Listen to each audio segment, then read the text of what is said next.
So recently something happened that I didn't expect to happen again in my lifetime. McFly released an album, and I am something of a McFly fan. So let's review it. Young Dumb Thrills. This is Ruubez Reviews.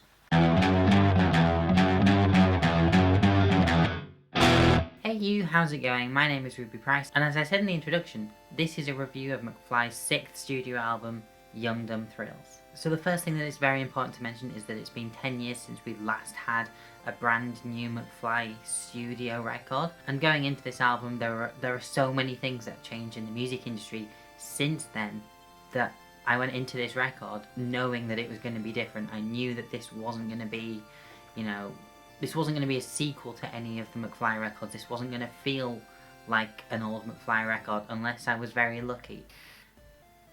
And I guess I wasn't, because this album doesn't really feel like an old school McFly record because, as I've mentioned, it's not an old school McFly record. The music industry has changed so much since the last time we had a McFly record that, yeah, if they were to put out a 2020 version of Room on the Third Floor, Wonderland, Motion in the Ocean, Radioactive, or Above the Noise, the chances are, in terms of them being a pop band, it wouldn't work. Despite having, 5 previous albums, and McFly have existed for over 15 years, it wouldn't work. It just wouldn't work. At least in my opinion. That's for sure. So after bearing all that in mind, here are the things that I like, here are the things that I love, here are the things that I think could have been better, and here are the things that I think are just shit about Young Dumb Thrills. So despite all of that, I am going to start off by saying that this does still feel like a McFly record. That obviously does counteract what I said earlier. However, in terms of songwriting, this album very much feels like Motion in the Ocean meets McBusted. Yeah, because the self-titled McBusted album, as much as we try and shut it down, does exist. But yeah, those 2 albums plus 6 years and you get Young Dumb Thrills. It's a McFly who have matured. They don't just write about wanting to have sex with girls now, they write about relationships with girls. Did you hear that? It's true. It's true. We have breakup songs like Mad About You. We have songs about realising that maybe you're not, one in a million. You're Not Special is a song that very much seems to be... There's a lot of pressure put on everybody these days to be somebody, to have that 15 minutes of fame, when really a lot of people aren't just people. A lot of people don't care about that. A lot of people, just want to get on with their lives. A lot of people don't want the pressure of, needing to have a YouTube channel that hits 10 million subscribers, or, having a multi-platinum selling CD. What's a CD? A lot of people will be asking, actually, because that's changed. There is, however, still room for, the young dumb thrills of singing about, sleeping with girls and being young and all of that. You see what I did there? Some Young Dumb Thrills. The song titled Young Dumb Thrills, featuring Ratboy, talks about hoping that these things that used to bring you so much joy and used to get you off when you were younger, like, does returning to them, make you feel the same way? It's basically a metaphor for McFly coming back as a band and saying, hey, what if we work as McFly again? Are we going to enjoy it? Are we going to have fun? Are we going to get some satisfaction from these young dumb thrills that we used to do? It's very important to remember that most of McFly were under the age of 18 when they started McFly. Dougie was 15. It's also there in Growing Up, although to me, Growing Up is less a McFly song featuring Mark Hoppus and more a Mark Hoppus song featuring some of McFly. There are a couple of people who've worked on this album with McFly. You've got Ratboy, who was reportedly in the studio for quite a lot of the time. You've got Mark Hoppus, who probably wasn't in the studio, so his stuff was probably recorded externally. He does have a production credit on this album, so it probably was recorded externally. As I was saying, Growing Up feat. Mark Hoppus doesn't feel like a McFly song. When the song originally came out, I hated it. I thought it was terrible. And it has certainly grown on me. And that's the thing about this album. It's a grower. If you don't feel that immediate connection, like, as a McFly fan, I'll admit it took me a while. Like, I've listened to the album 4 or 5 times now, and it's only really the last 2 times that I've been like, no, yeah, I actually really enjoy this album. And I think that's because of the fact that, as I was mentioning earlier, it's a modern McFly album.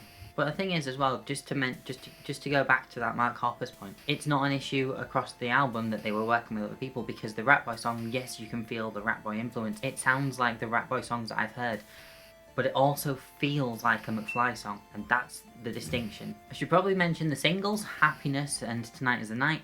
Happiness is a song that you either love or you hate. It's one of those. It's a Marmite song. I personally really enjoyed it from the first listen.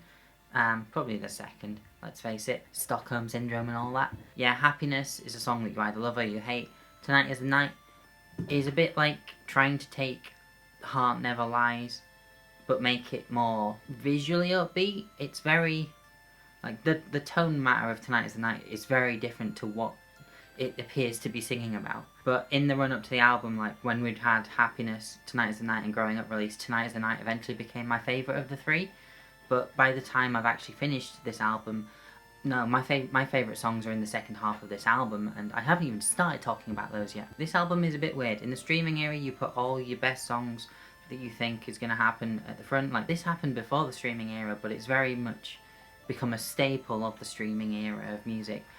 On an album, you put the best songs first, and you put the more risky and less commercially viable songs near the end. The songs that I prefer are the songs that are in the second half of the album. The first half of the album is very commercially secure, which explains a lot, because a lot of the songs that we heard before this album come from the first half of the album. So, in terms of influence, I'm gonna say that early McFly is an influence of this album. As I said, it's very Motion in the Ocean meets McBusted meets McFly 2020, but like the songwriting on it really reminds me of the kind of things that McFly were originally very influenced by. You've got the Beatles and the Beach Boys that McFly were very heavily influenced by in the beginning, and in this album you've got a very Beatles-esque like vibe running across it. It's most noticeable in the final song, Not the End, which it bleeds Penny Lane. The final song is so Beatles-esque, it's unbelievable, but it's also one of the best. I'd say one of the problems that this album does kind of face is that it's a bit slow in tempo throughout. Like, it grooves, don't get me wrong, it grooves, and like you can vibe with this album, but it's very like mid-tempo, like, you know, every song could possibly be a ballad kind of like song. My favourite song being Wild and Young, which is the very opposite of that. It's like Busted's nostalgia on Halfway There. Like, there's one song on the album that actually, you know, has some oomph and goes for it and is like, you know, yeah, this is a jam, this is a really cool song. Fun fact, nostalgia was actually the reason why I even gave that Busted album any credit whatsoever. Wild and Young and Sink It or Swim, my two favourite songs on this record by far. You know, absolutely worth listening to just for that. As I was listening to this album, and as you probably should experience an album the first time around at least, you know, listening to it in the order that it's supposed to be, as you're thinking, we could do with a thing here. That thing will then appear. I was listening through and I was like, oh, this, we could do with a fast song now at this point. And then, lo and behold, Wild and Young plays. I was like, oh, we could do with a guitar solo now. And then the guitar solo in Not the End plays. And I was like, are they listening to me? Alexa's gone crazy, just like, needs guitar songs right now. So like the song gets rewritten immediately. In terms of where I would put it in a ranking of the discography, which I've previously done, there's a link to that video in this corner. Currently, I would probably put it above The Noise, but, you know, it would have to fight to get above the other four. However, I think given enough plays, it could potentially overtake Room on the Third Floor. My opinions of Room on the Third Floor are very much nostalgia based. Whereas, like, if I, you know, the more I listen to this album, the more I'm enjoying it. There is a chance that we could see an overtake, but I guess we'll find out. But no, overall, I do enjoy this album. I think there are some moments where it could be better. I think there are some moments which work really well. I'm hoping that should we get another McFly record in the future, fingers crossed we do, they take this album and they think, okay, we've got this album now. We've got it out of the way.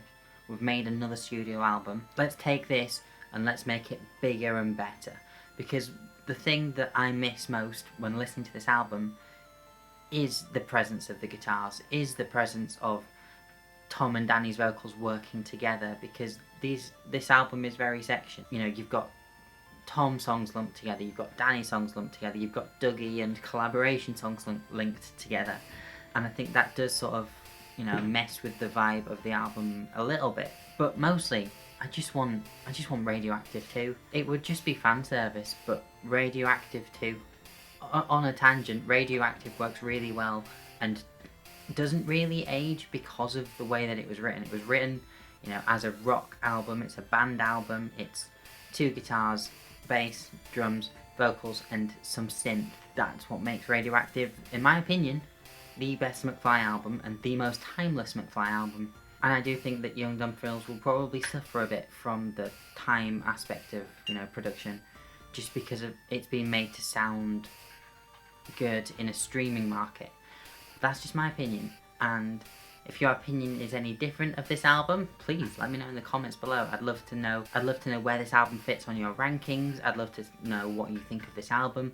What's your favourite song from it? What do you think is going to be a good song live when live music please eventually returns? But if you did enjoy this video, do all our generic YouTube stuff. Like, share, comment, subscribe, etc, etc. Share on social media if you think it's worth sharing. And as always, I have been Ruby Price, and I shall see you next time. Adios. Bye.